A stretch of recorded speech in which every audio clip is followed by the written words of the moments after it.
Origins of the Sun and the Solar System.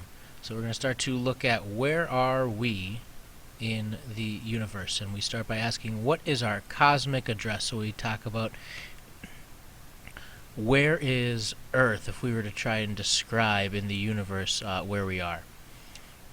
So we kind of look at this Virgo supercluster as a cluster of galaxies in the universe that is as close as we can get and still not be talking about the entire universe. This is kind of a large area where we're looking at a lot of different clusters of galaxies that are near our own local group. And at this point here, we can't even see our own individual galaxy, but we just have these clusters of galaxies. From that, we're going to go into the local group. Our local group are the galaxies that are going to be closest to our own Milky Way. We also have small galaxies that didn't form, or clouds of groups of stars that didn't get to the size of galaxies. Our closest galaxy to the Milky Way that's large, very similar to our own Milky Way, is the Andromeda Galaxy. And we talked about in class how that is moving towards us, even though most objects in the universe are expanding away from each other. The Andromeda Galaxy and the Milky Way Galaxy are moving closer to each other. After that, we then look at our own galaxy, the Milky Way. Milky Way is a spiral galaxy, and we call it a spiral galaxy because it moves around in this kind of pinwheel fashion. We have a disk here in the center. It's kind of tough to see because we have trouble understanding how many stars are here.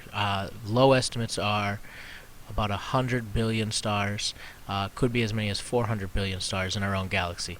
And the reason why we have that range is this central area here. We just can't tell how many stars are actually there. There's too much obstruction and too many other objects in the way. We look at our sun here. We're about 27,500 light years from the center, and we believe that there's a massive black hole in the center of our Milky Way galaxy.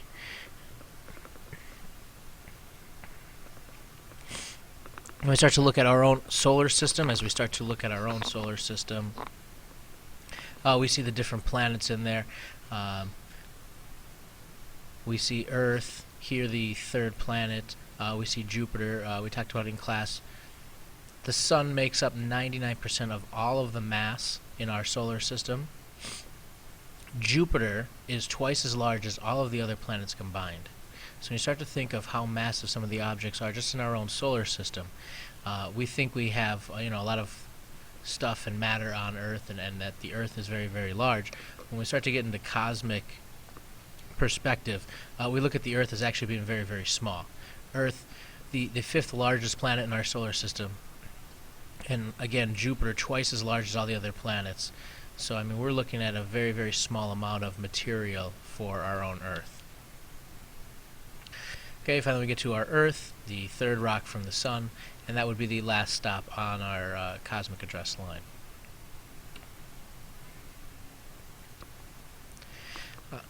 Then we started looking at different theories of how we got to where we are. We look at the Sun and the solar system, and we looked at the Big Bang Theory. We talked about the Big Bang Theory kind of being a set of expansion through the universe. So it's not so much a giant explosion as it is just a rapidly spreading of material and matter in the beginning of time. One of the things that we wanted to point out here in class is we're looking at the temperatures in these first couple seconds, or parts of a second. So we see that this is 10 to the 27th degrees Celsius. That's 10 with 27 zeros after it. That's an extremely high number, and those particles being that hot didn't even allow them to kind of form the atoms that we're normally used to looking at in science, that we're looking at parts of atoms. We start to talk about quarks and the different types of quarks that would make up some of the different atoms and elements that we have on our periodic table. And you can see just in a fraction of a second, temperature cooled off almost in half. Still a very, very large number, but that's why we're looking at things expanding that much. When there's that much heat and energy, we are going to see a lot of movement in particles. And then after some time, we see some cooling down. We start to see some atoms and elements starting to come together and form. But it's still a very, very hot universe, but at least we're starting to get to some material that we see today, and that's some sense of normalcy as the universe starts to cool down. And then we have a period where it's kind of dark, and we start to then get our first stars forming. And then we start to get our first galaxies forming. And then we start to get closer to what we recognize and see today in the universe. And we see the temperature dropping off as we continue moving.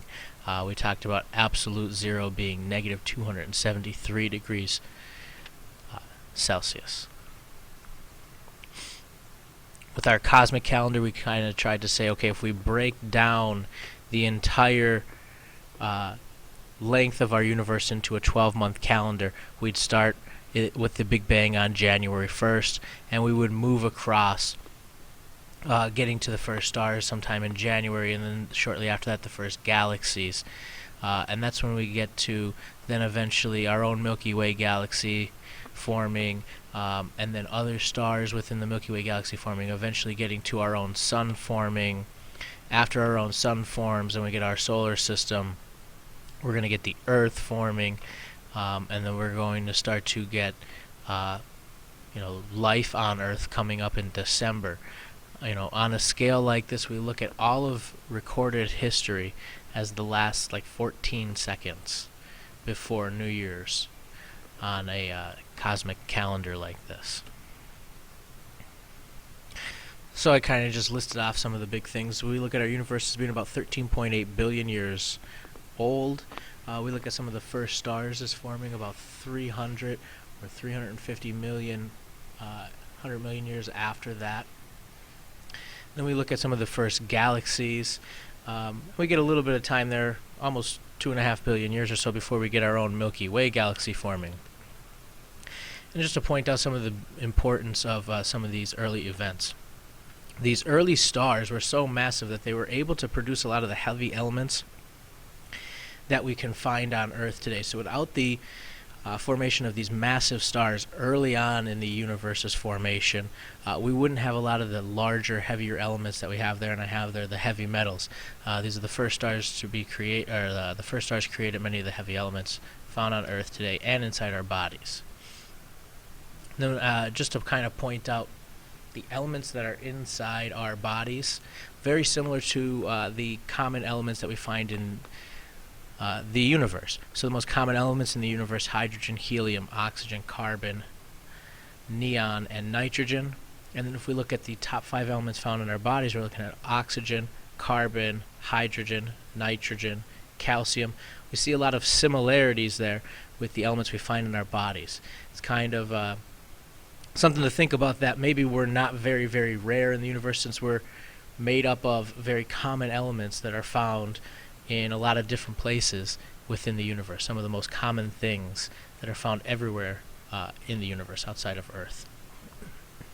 And like we mentioned before, at the center of a lot of galaxies, we talk about these supermassive black holes. Some of these can probably go back to looking at some of these large stars, since we need very, very large stars to form these black holes. Large stars tend to live and die very fast, where the smaller stars are a little bit more stable, and they'll have longer lifespans. So as we start to look at the origins of just our sun and our own solar system, we're looking at about 5 billion years ago that a small cloud of gas and dust began to compress under its own weight. Particles within that cloud, its center or core, became so densely packed together that they started to collide or stick together or accrete. The fusion process released a tremendous amount of heat and energy, and light would then kind of combat that compressing force of gravity. So fusion is what's going to give stars their light. Fusion is what's going to take place in the core of the stars.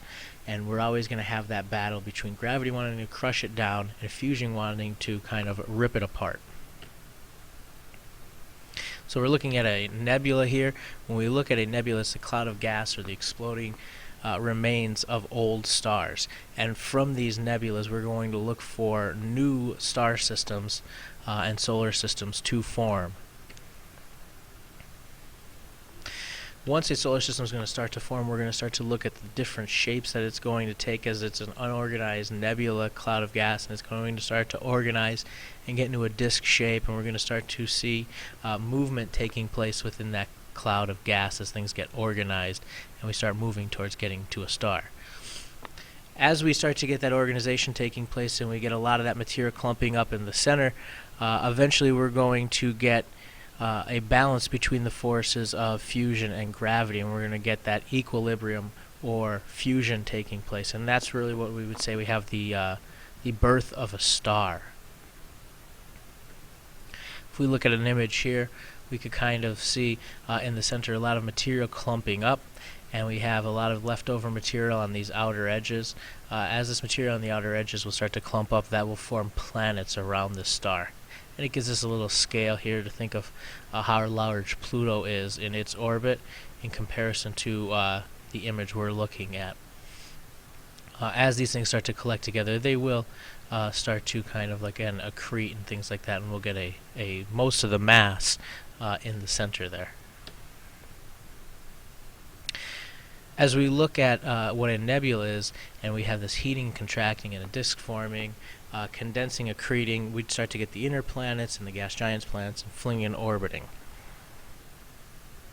As we look at the formation of our solar system, we kind of broke it down into those 10 steps. So looking at those 10 steps, we start off with a nebula. This is just going to be that random cloud of gas and dust. It's going to be the dying remains of an old star that's no longer around. And from that nebula, it's going to start to contract. We're going to get some particles that are going to get closer to each other. We might get some push from solar wind or other objects in the galaxy, or objects moving near it that will start to push some of that material close together and allow it to start to contract, and it starts to take some shape when we start to look at the temperature of what we're seeing taking place. So as it's contracting, it's going to be heating up, and we're going to get some faster rotating taking place in the center. That more rotation is going to allow for more organization, and then we're going to start to get the cloud a little bit more organized into a disk shape. We see here the temperature getting a little bit warmer in the center. As those particles are colliding, we're getting a lot more energy, and with more energy, more heat. Finally, we get to where fusion is going to take place in the center, and we're going to get that star to turn on, or the sun, is, in this case for our own solar system, is going to turn on when that fusion is going to take place, and we get very high temperatures then in the center.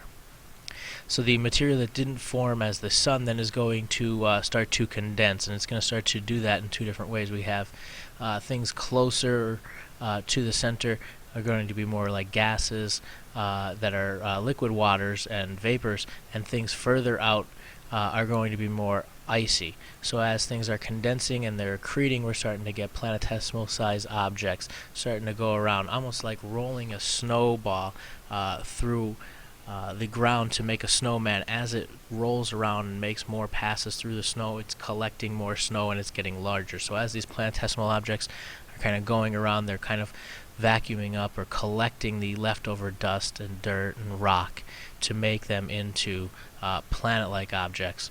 So we start getting the rocky planets forming, and then we're going to have the gas giant planets forming. There's no real right or wrong answer on which ones formed first, but the rocky planets have smaller orbits and a shorter area to clean up, and the gas giant planets have a much larger orbit and a little bit more material to move around to kind of capture. And then after we get our planets, we're going to get to where we are today, where they're flinging or orbiting, and we have all the different objects kind of in their own orbits in a fairly stationary, content solar system that we kind of are used to existing in now. And that'll be the end of this video as we get ready for the second part.